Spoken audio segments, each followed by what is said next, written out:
سامنے سیرت مصطفیٰ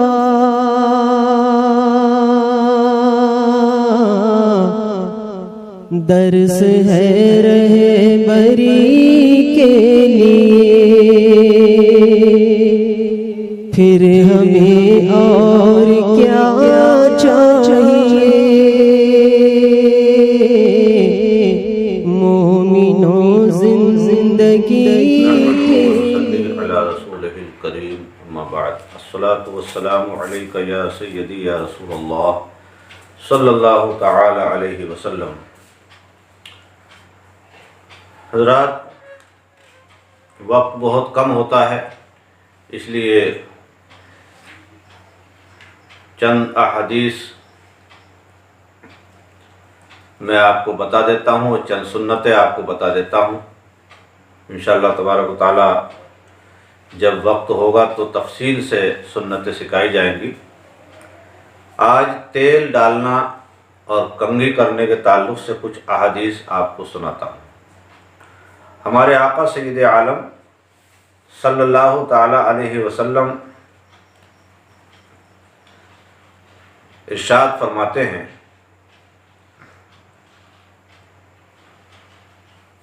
سرکار اقدس صلی اللہ تعالی علیہ وسلم فرماتے ہیں، بالوں کا اکرام کرو۔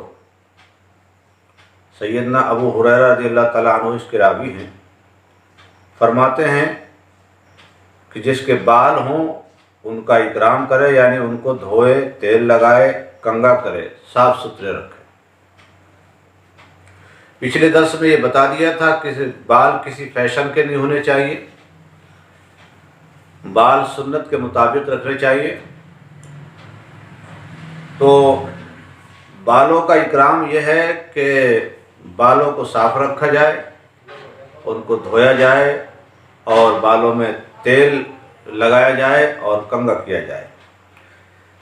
سیدنا عطا بن یسار رضی اللہ تعالیٰ عنہ سے روایت ہے کہ حضور سید عالم صلی اللہ علیہ وسلم مسجد میں تشریف فرما تھے۔ اتنے میں ایک شخص آیا جس کے سر اور داڑھی کے بال بکھرے ہوئے تھے، کنگھا کیا ہوا نہیں تھا، بکھرے ہوئے بال تھے۔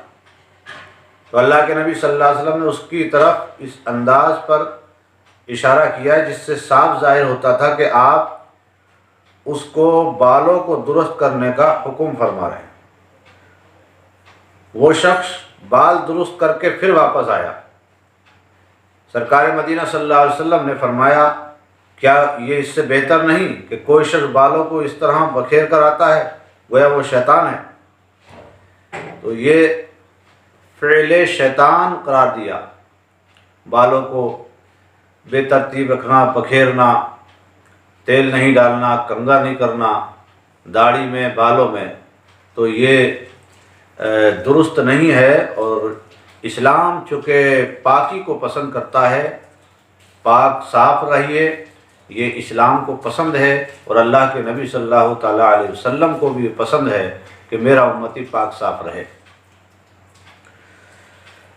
سیدنا عبداللہ بن مغفل رضی اللہ تعالیٰ عنہ سے روایت ہے کہ حضور صلی اللہ علیہ وسلم نے روزانہ کنگھا کرنے سے منع فرمایا۔ یہ ابو داؤد شریف کی روایت ہے، ترمذی شریف میں بھی ہے۔ تو یہاں منع کرنے سے مراد یہ ہے کہ آپ نے اس کو ناپسند کیا، کیونکہ عام طور سے بہت سے لوگوں کا جو ہے یہ طریقہ ہے آج بھی کہ وہ بار بار کنگھا کرتے رہتے ہیں اور بار بار بال سنوارنا، یہ میں عام طور سے آپ کی بھاشا میں کہوں تو ایکٹنگ، دکھاوا، ریاکاری، یہ نہیں ہونا چاہیے۔ تو اس کو علماء کرام نے کہا ہے کہ سرکار دو عالم صلی اللہ علیہ وسلم نے منع نہیں فرمایا، بلکہ مکروہ تنزیہ کہا، ناپسند فرمایا۔ جبکہ اس پر حدیث پاک موجود ہے، اور امام غزالی رحمۃ اللہ تعالی علیہ کہتے ہیں، احیاء العلوم میں لکھتے ہیں کہ ہمارے پیارے آقا صلی اللہ علیہ وسلم اپنی داڑھی مبارک میں روزانہ 2 مرتبہ کنگھا فرماتے تھے۔ حضرت شیخ عبدالحق محدث دہلوی رحمۃ اللہ علیہ اشعۃ اللمعات میں فرماتے ہیں کہ وضو کے بعد داڑھی میں کنگھا کرنے سے تنگ دستی دور ہوتی ہے، اور سرکار دو عالم صلی اللہ علیہ وسلم کی حدیث ہے، حضرت سیدنا ابی بن کعب رضی اللہ تعالیٰ عنہ سے روایت ہے، تاجدار دو جہاں صلی اللہ تعالیٰ علیہ وسلم کا فرمان ہے، جو شخص روزانہ رات کو اپنے سر اور داڑھی میں کنگھا کرتا ہے وہ طرح طرح کی بلاؤں سے عافیت میں رہتا ہے اور اس کی عمر دراز ہوتی ہے۔ اور حضرت مولا علی رضی اللہ تعالیٰ عنہ سے مروی ہے کہ مدینے والے آقا صلی اللہ علیہ وسلم کا فرمان ہے کہ کنگھا کیا کرو، کیونکہ اس سے تنگ دستی دور ہوتی ہے۔ نیز جو صبح کو کنگھا کرتا ہے وہ شام تک امن میں رہتا ہے۔ ایک اور مقام پر ہمارے پیارے آقا صلی اللہ علیہ وسلم نے فرمایا، جو اپنی ابرو پر کنگھا پھیر لیا کرے وہ وبا سے محفوظ رہتا ہے۔ تو بال میں جب کنگھا کیا کرے، داڑھی میں بھی کنگھا کریں، تو یہ جو ابرو ہے اس پر بھی پھیر لیا کریں کنگھا، اور جب آپ سنت کے مطابق کنگھا کریں گے تو شیطان بھاگ جائے گا اور بلائیں بھی دور ہو جائیں گی۔ یہ بہت سی بیماریاں، بہت سی بلائیں ہوتی ہیں جس سے ہمارے جسم پر جو ہے آ جاتی ہیں۔ تو سر میں جب تیل ڈالیں تو اس کا طریقہ یہ ہے کہ بسم اللہ الرحمن الرحیم پڑھ لیں۔ بسم اللہ اگر نہیں پڑھیں گے تو آپ کو فائدہ نہیں ہوگا۔ تو سر میں تیل اس طرح سے ڈالنا چاہیے، سنت طریقہ یہ ہے کہ تیل کی شیشی وغیرہ میں سے تیل لیں اور الٹے ہاتھ کی ہتھیلی پہ تیل تھوڑا سا ڈال لیں، اور پہلے سیدھی آنکھ کے ابرو پر تیل لگائیں، پھر الٹی طرف تیل لگائیں، پھر جو پلک ہیں اس پر تیل کی بھیگی انگلی لگائیں سیدھی طرف، پھر الٹی طرف۔ اس کے بعد پھر بسم اللہ الرحمن الرحیم کہہ کے پیشانی کی جانب سے ابتدا کریں، ادھر سے، پیشانی اس کو کہتے ہیں، ادھر سے پھر تیل ڈالیں۔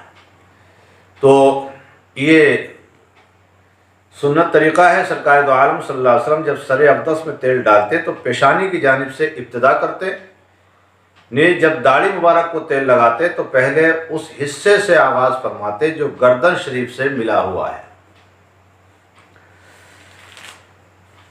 اچھا، اللہ کے محبوب صلی اللہ تعالیٰ علیہ وسلم کنگھا سیدھی طرف سے شروع کرتے تھے، سیدھی طرف سے کرنا یہ سنت ہے۔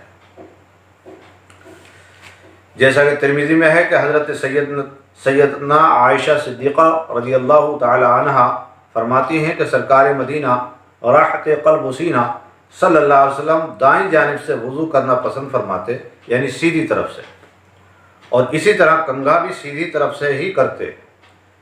یہ نالین شریفین بھی جب پہننے کا ارادہ فرماتے تو پہلے سیدھا قدم محترم نالین شریف میں داخل فرماتے تھے، نال شریف میں ڈالتے۔